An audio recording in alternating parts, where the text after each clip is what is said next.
Bueno, dice en el nombre del Señor Jesucristo, Jeremías 29, versículos 2 y 13, entonces me invocaréis y vendréis y oraréis a mí y yo os oiré. Y me buscaréis y me hallaréis porque me buscaréis de todo vuestro corazón. Vamos a orar para que Dios nos dé una palabra conforme a la necesidad que tenemos. Padre Celestial, estamos en esta mañana delante de tu presencia y te pedimos una palabra, Señor, para la iglesia, conforme sea tu voluntad, Señor, y también conforme y acorde a la necesidad que hay en cada uno de nosotros. Yo te ruego, Señor, que esta palabra corra y sea glorificada de una manera muy especial en cada uno. Úngeme, Señor, con aceite fresco y dame palabras, Señor, sabias y entendibles, y que este santo momento de la enseñanza sea de la mejor manera, Señor, aprovechado. Amén. Siéntense, hagan el favor. Bueno, hermanos, en esta mañana yo les voy a compartir este tema, buscando a Dios de corazón, y me llamó la atención, hermanos, Jeremías 29, versículo 12 y 13 dice, entonces me invocaréis. Y para empezar, hermanos, cuando uno de nosotros invoca a Dios, es importante, hermanos, saber que cuando la Biblia habla de invocar a Dios, algunas veces nosotros pensamos, hermanos, que invocar a Dios es algo que uno lo hace en la mente o es algo que uno lo hace entre labios, ¿verdad? Invocar a Dios, hermanos, en el contexto que se escribió esta parte de la Biblia, en el contexto que se la escribió, cuando dice invocar a Dios, en el contexto que se la escribió, les voy a poner un ejemplo, hermano. ¿Qué es invocar a Dios en este contexto? Para que me lo entiendan, ¿qué es invocar a Dios? Invocar a Dios, hermano, imagínense que yo voy andando, hermano, por el camino y, digámoslo así, hermanos, que está de noche y hicieron un hueco para una tubería, bueno, y resulta que yo iba sin nada para alumbrar y cuando, sin darme cuenta, ¡pum!, me caí y caí a un hueco bien hondo. Póngale usted, hermano, un hueco así de hondo, como hasta donde está el techo. Yo en ese momento, hermano, cuando caigo allá abajo, yo lo primero que hago es tratar de salir y como yo pueda intento buscar la manera de salir, intento con las manos, con los pies, pero cuando yo me doy cuenta que ya estoy en una situación que se me sale de las manos, que yo no puedo hacer nada para salir de ese lugar, yo lo que hago desde el fondo del hueco es decir, ¡auxilio! ¡Auxilio! ¡Ayuda! Yo voy a gritar, porque el que está metido allí dentro, en ese hueco, en este ejemplo que yo le pongo, está necesitando que alguien lo oiga y está necesitando que alguien lo salve. Entonces, cuando la Biblia habla de invocar a Dios, no es, hermanos, invocar a Dios, ayuda, Señor, o en la mente. Invocar a Dios, en el contexto que está Jeremías, es algo, hermano, que es de una urgencia. Yo le voy a poner un ejemplo. Si usted tiene un niño y usted se va para las piscinas a nadar, un ejemplo, y en un descuido, un niñito que usted, digamos, aprecia mucho, su hijito, su hijita, se le cae a la piscina y usted en un descuido se le cae y el niño está caído en la piscina y usted no sabe tampoco nadar, el niño tampoco sabe nadar. Usted cuando se le cae el niño, usted dice, auxilio, ayúdeme, se me cayó el niño y no sabe nadar, yo tampoco. Usted no va a estar, ay, se cayó y se está ahogando. ¿Quién va a hacer eso? Nadie. A usted y se le cae su hijo en una piscina y usted no sabe nadar, ni él sabe nadar, usted grita, usted dice. Entonces, cuando la Biblia habla de invocar a Dios, hermano, quiero que me entiendan, invocar a Dios es pedirle algo, pero que salga de adentro. Usted ha mirado, hermanos, las vacas, usted ha mirado, hermano, cuando a las vacas les quitan el ternero, usted ha visto cómo ellas empiezan a mugir, y si se da cuenta de uno como mugen ellas. Eso es lo que quiere decir invocar. Invocar viene de eso, de gemir, de que usted pega, hermano, desde las entrañas, usted pega, hermano, un grito, ¡Señor! Cuando usted lee, por lo menos Jonás, usted lee Jonás, la historia de Jonás, a Jonás se lo tragó un gran pez y él estaba en el vientre del gran pez, y la Biblia dice que Jonás desde el vientre del gran pez invocó al Señor. Pero cuando dice la Biblia que él invocó al Señor, no fue que lo invocó Señor, no. Cuando la Biblia dice que él invocó al Señor, él lo hizo con una voz de verdad que le salía desde adentro, una voz pero con angustia. Entonces, cuando la Biblia dice me invocaréis, hermano, está hablando de no hacerlo como lo hacemos normalmente, cotidianamente. Normalmente es, Señor, ayúdame. Eso es lo normal. Pero yo le digo, hermano, si usted anhela de parte de Dios recibir una respuesta, Dios va a dársela a usted. Dios está con las manos extendidas para ayudarle a usted. Pero para eso hay que invocarlo al Señor. Pero invocar al Señor, hermanos, no es, como yo les digo, algo que usted lo hace de dientes o de pensamiento. Invocar a Dios es algo que tiene que salir de adentro. Como yo le pongo en el ejemplo, algunos dirán, pastor, pero si Dios no es sordo, ¿para qué gritarle? Contradiga lo que dice en toda la Biblia. Me invocaréis. Él dice, me invocaréis. A Dios le gusta que nosotros, hermanos, le invoquemos de corazón. Y cuando le invoquemos, la Biblia dice, hermanos, ahora me invocaréis. Y luego dice, y vendréis. Mi pregunta, cuando invocamos a Dios, ¿cómo debemos invocarlo? ¿Invocando qué nombre? Hay muchos nombres y títulos que Dios tiene. Se le conoce como Jehová, se le conoce como Elohim, se le conoce como Yahvé, se le conoce como Shaddai, se le conoce de diferentes nombres. Pero cuando usted invoca a Dios, según la Biblia, ¿en qué nombre tiene usted que invocarlo? Eso, la Biblia no dice invocando el nombre del Padre, del Hijo y del Espíritu Santo. En ninguna parte dice invocando el nombre del Padre, del Hijo y del Espíritu. En ninguna parte. La Biblia dice, Colosenses 3:17, todo lo que hagamos de palabra o de hecho, hagámoslo en el nombre de Jesucristo. Entonces usted, hermano y hermana, yo le digo esto, no le dé pena invocar a Dios con todo su corazón. ¿Por qué? Miren, cuando hermanos hacen hermanos allá hermano en Belén, cuando allá en Belén, hermano, hacían eso, ¿cómo se llama? Los conciertos de los rockeros. Ellos, hermano, a eso de las 12 de la noche empezaban ellos a invocar al diablo, hermano, y eso pegaban unos balíos, pero durísimo, pegaban unos balíos y pegaban unos brincos, pero altísimos, y eso hacían una invocación al diablo, y ellos lo invocaban y ellos sabían que el diablo pues iba a estar ahí con ellos. Si, imagínense, si esa gente que no tiene temor de Dios invoca al diablo y lo hacen con tanta libertad, ¿por qué nosotros no invocar a Dios con libertad?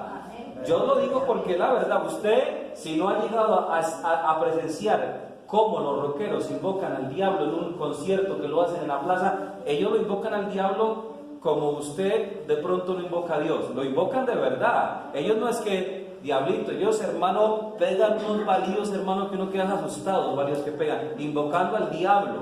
Y yo le digo, usted, hermano, cuando se encuentre pasando una aflicción, una situación difícil, usted venga a la iglesia o váyase a un lugar a solas, Yo por lo general siempre me ha gustado, como Jesús, irme para las montañas, lugares a solas, y cuando yo estoy a solas, yo me arrodillo y con todo mi corazón, Señor, aquí estoy, ayúdame, Señor Jesús, y yo lo invoco. Y yo cuando lo invoco, yo inmediatamente sé, hermano, que Dios, Él dice, y me invocaréis.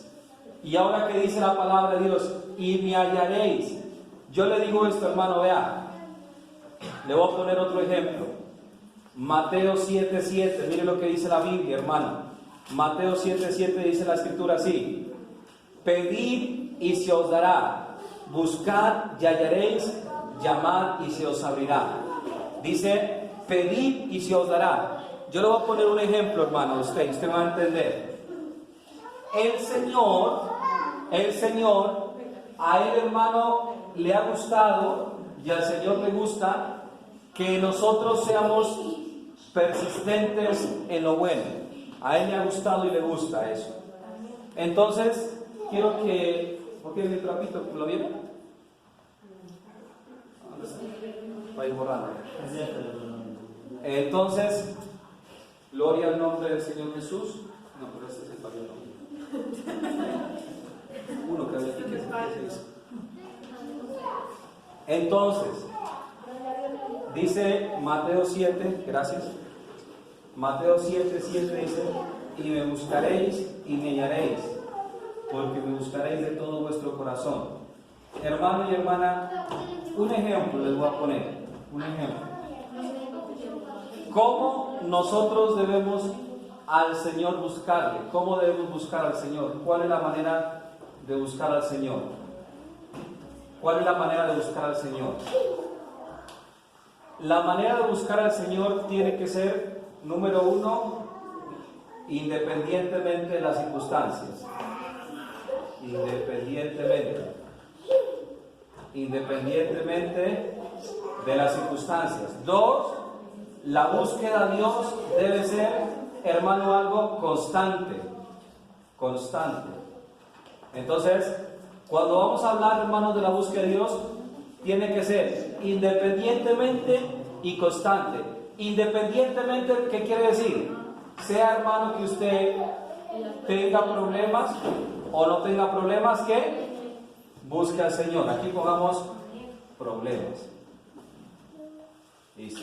Acá dice constantemente. Entonces aquí vamos a darle un ejemplo, hermano. Vea, esta es una piedrita y aquí hay un techo y le cae una goterita, y con el tiempo la goterita, hermano, con el tiempo hace un huequito en la roca, y eso es increíble. Imaginarse, hermano, una gotica de agua, es que eso, hermano, es una cosa que no pesa nada. Imagínese la piedra que es tan dura, y con la gotera continua se llega a abrir un hueco. No digo que se va a perforar de hoy para mañana, se demoran años, pero con el transcurso del tiempo se hace, ¿qué? Un huequito en la piedra. Entonces, la búsqueda de Dios, hermano, tiene que ser constante. Yo le voy a poner un ejemplo, vean. A las personas que practican el atletismo, las personas que practican el atletismo, hay atletismo de corto, digamos, de corto alcance y de largo alcance. Yo le pongo un ejemplo, vean. Hay olimpiadas que las hacen de, póngale, 5 kilómetros. Hay otras que la hacen de 1 kilómetro nomás. 1 kilómetro son 1000 metros. Y póngale que 5 kilómetros son ¿cuánto? 5000 metros. Los atletas, yo he mirado, hermano, que los atletas hacen esto. Hay, digamos, atletas que se preparan por meses, otros por años. Y empiezan, hermano, las carreras, empiezan por lo menos, póngale que empiezan una olimpiada que le empiecen 100 personas, porque hay de 100, de mucha gente, y hay olimpiadas que es de mucho trayecto, y un atleta, hay unos que empiezan, el que no sabe correr, él empieza el primer kilómetro con toda. Eso los que están atrás los deja botados, cuando van a ver, los dejó botados a todos, y él, porque va adelante, él piensa que ya ganó la carrera. Pero ya cuando llega al segundo kilómetro, ¿están aquí, hermanos? Cuando llega al segundo kilómetro, de los 5, él ya empieza con fatiga, ya empieza con cansancio y ya le merma la velocidad. Y ya los que vienen atrás lo empiezan a alcanzar. Y cuando ya van al tercer kilómetro, ¿sabe qué pasa? Él ya no aguanta, él ya le merma el ritmo. Y los otros vienen suavecito, cuando va a verlo pasaron ya. El camino de Dios, hermano, el camino de Dios no es de emociones. El camino de Dios, hermano, es de constancia, es de persistencia.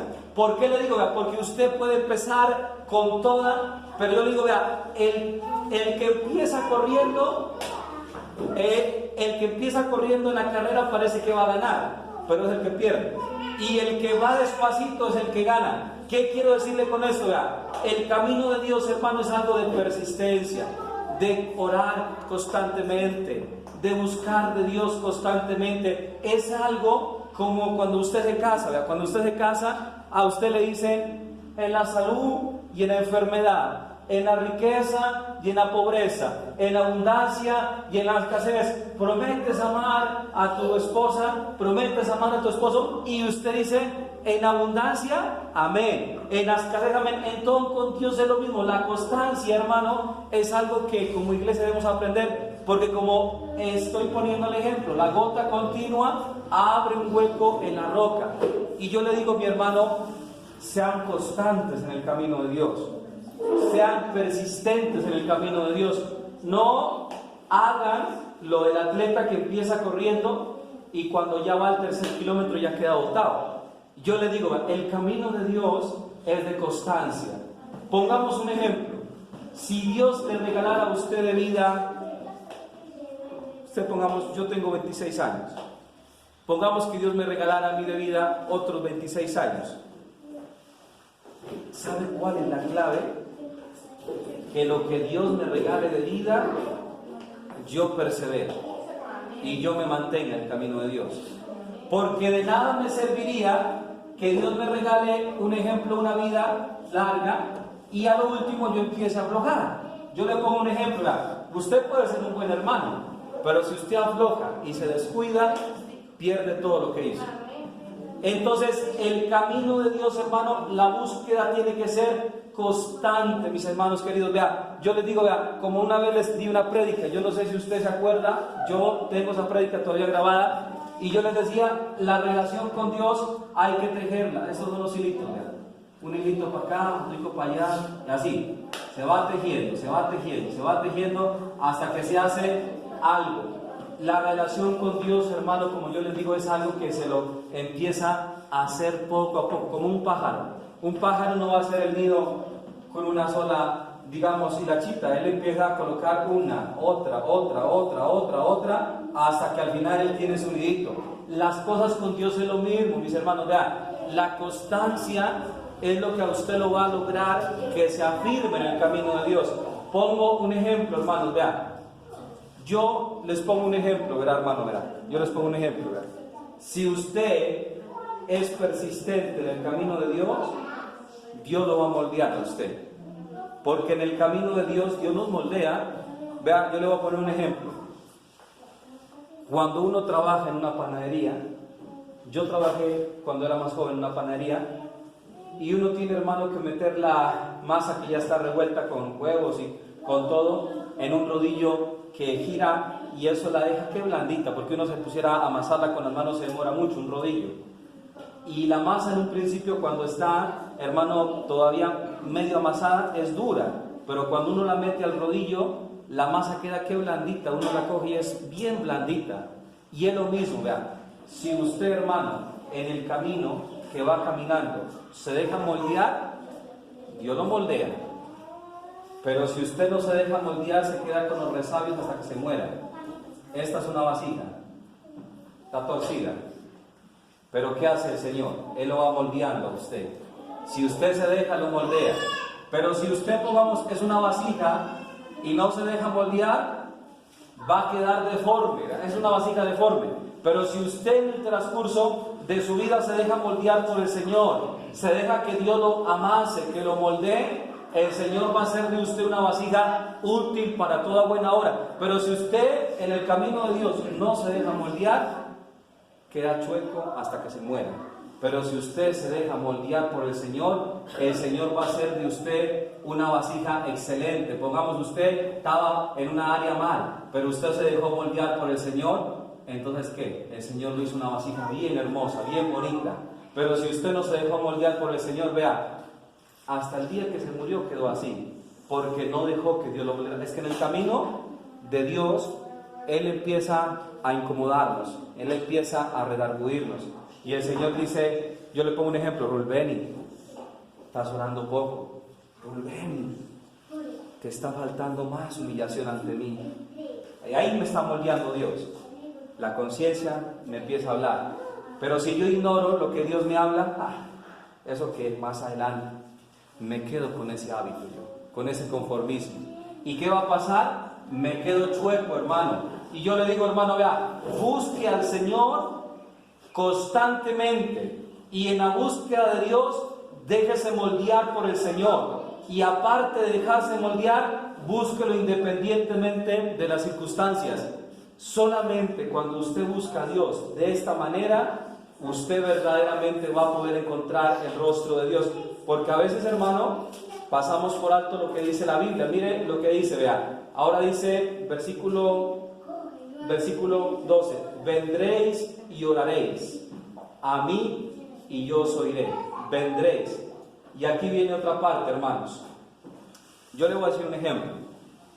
Usted viene ante Dios y usted le dice, Señor, yo anhelo que tú me bendigas, yo anhelo, Señor, que tú me guardes, que me ayudes a llegar al cielo. El Señor le dice, ¿quieres llegar al cielo? Te voy a ayudar. ¿Quieres ser salvo? Te voy a ayudar. Pero si quieres ser salvo, hay una palabra que todos tenemos que aprenderla: negarnos a nosotros mismos. ¿Qué significa negarnos a nosotros mismos?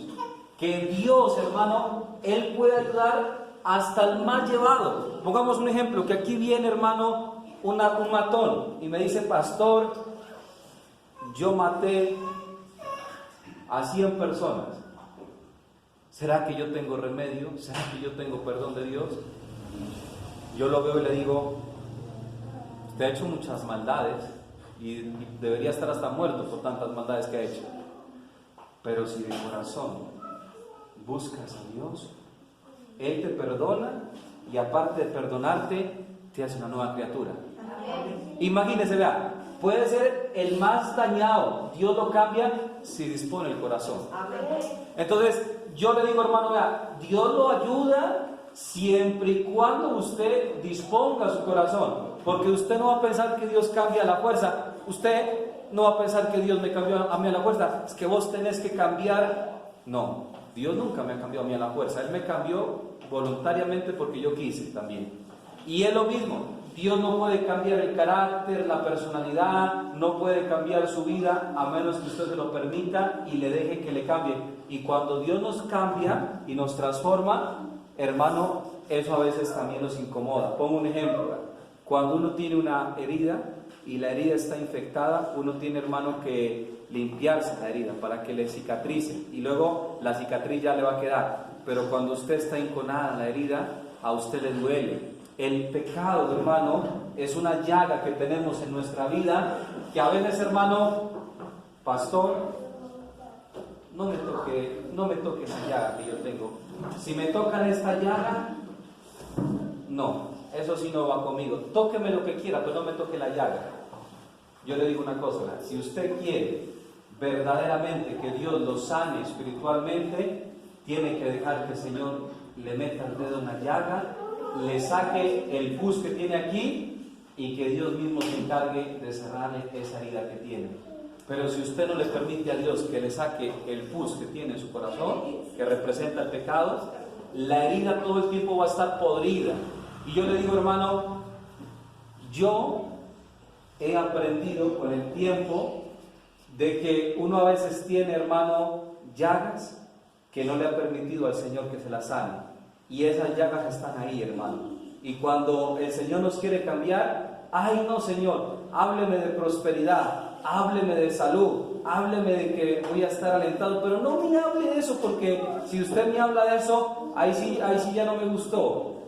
Deje que el Señor le ponga la mano y le sane la llaga, y deje que el Señor le saque el pus y que le cierre la herida, y usted con el tiempo va a decir, yo me estaba aguantando este dolor aquí, ¿verdad? Y esto el Señor me lo quería sanar hace rato y yo no quería, y ahora el Señor ya me sanó esa llaga que tenía. Yo le digo, hermano, si usted de todo corazón busca a Dios, Dios le va a quitar esas llagas podridas que tiene. Dios lo va a moldear si usted está torcido. Dios a usted lo va a formar un verdadero cristiano. Y termino con este último versículo que me llamó la atención, y qué bonito versículo, me llamó mucho la atención, vea. Dice San Lucas 15:8, dice, ¿o qué mujer que tiene 10 dracmas, si pierde un dracma, no enciende la lámpara y barre la casa y busca con diligencia hasta encontrarla? La Biblia dice del dracma, ustedes saben que es una moneda. Yo no sé si a usted en alguna ocasión se le ha perdido dinero, a mí me ha pasado. Y yo le voy a decir cómo Dios anhela que lo busquemos, cómo Dios quiere que lo busquemos. Yo, hermanos, en este año, a mí me pasó algo, hermanos, que me perdieron 100,000 pesitos. Yo tenía, hermanos, una chaquetita que aquí me regalaron otra vez, y por aquí, por un ladito, se había hecho un rotico así. Y yo, hermanos, me fui a comprar unos choboconos, y yo no me di cuenta y me metí el billete mal por este huequito y se me cayó un billete de 100,000 pesos. Y yo cuando me monté al carro, me lo busqué, dije que no siento el billete, y yo decía, Dios mío, el billete que se me hizo, decía, ¿será que lo tengo en una billetera? ¿Será que lo tengo en el bolso? ¿Será que lo tengo guardado? Y yo empecé a buscarlo en el maletín, abrí la billetera y nada. Y yo empecé a buscarlo, hermano, por los bolsillos, empecé a buscarlo por los pantalones. Hay gente que imagínense, que se le pierda unos 100,000 pesos, el que no se le ha perdido no entiende lo que yo le estoy diciendo, no comprende lo que yo estoy diciendo. Pero mire, yo hasta las desgracias que me pasan, las utilizo para enseñar la palabra de Dios. Si a usted se le pierde 100,000 pesos, usted se empieza de una, es el saco, usted dice, empieza usted a hociquearse el saco, usted empieza a sacudirlo, usted empieza a buscarlo por las medias. Yo ese día, hermanos, el billete lo busqué hasta por dentro de los zapatos, lo busqué. Y yo, hermano, Dios mío, se me perdió esos 100,000 pesos. Y yo, hermano, era una ansiedad, una preocupación, un pesar. Y yo decía, Dios mío, ¿por qué se me perdieron a mí esos 100,000 pesos? Y yo le digo, hermano, que en ese momento Dios me estaba enseñando algo. Luego Dios me dijo, yo permití que se te perdieran los 100,000 pesos para que jamás pongas tu corazón en las riquezas y te des cuenta que las riquezas, así como vienen, se pueden ir. Y yo dije, Señor, enseñarme algo tan importante. Dios me dijo, yo permití que esos 100,000 se te perdieran para que tu corazón jamás se apegue a las riquezas, y así mismo, como yo te doy algo, te des cuenta que también te lo puedo quitar. Y escúchame, usted viera cómo busqué. Yo llegué a la casa y yo no me rendí. Y yo seguí, hermanos, otra vez, cogí la chaquetica y hágale, otra vez, saque los bolsillos. Ya le iba a hacer hasta un roto pensando que de pronto ya me quedo para acá. Sacuda, hermano, me saqué los zapatos hasta 10 veces, era así, metido por acá, decía, nada, hermano. Y yo era búsquelo, y no, se me perdió. ¿Qué quiero decirle con esto? A usted le debe preocupar su vida espiritual de la misma manera. Usted de la misma manera tiene que preocuparse, estoy mal con Dios, ay, así no puedo vivir, estoy viviendo en pecado, esto está mal. Y usted tiene que preocuparse, hermano, así como se preocupa por un billete, así debe preocuparse por su salvación. Me voy a perder si el Señor viene, me voy a perder si me muero. Mi enseñanza queda resumida: buscando a Dios de corazón. Póngase en el pie.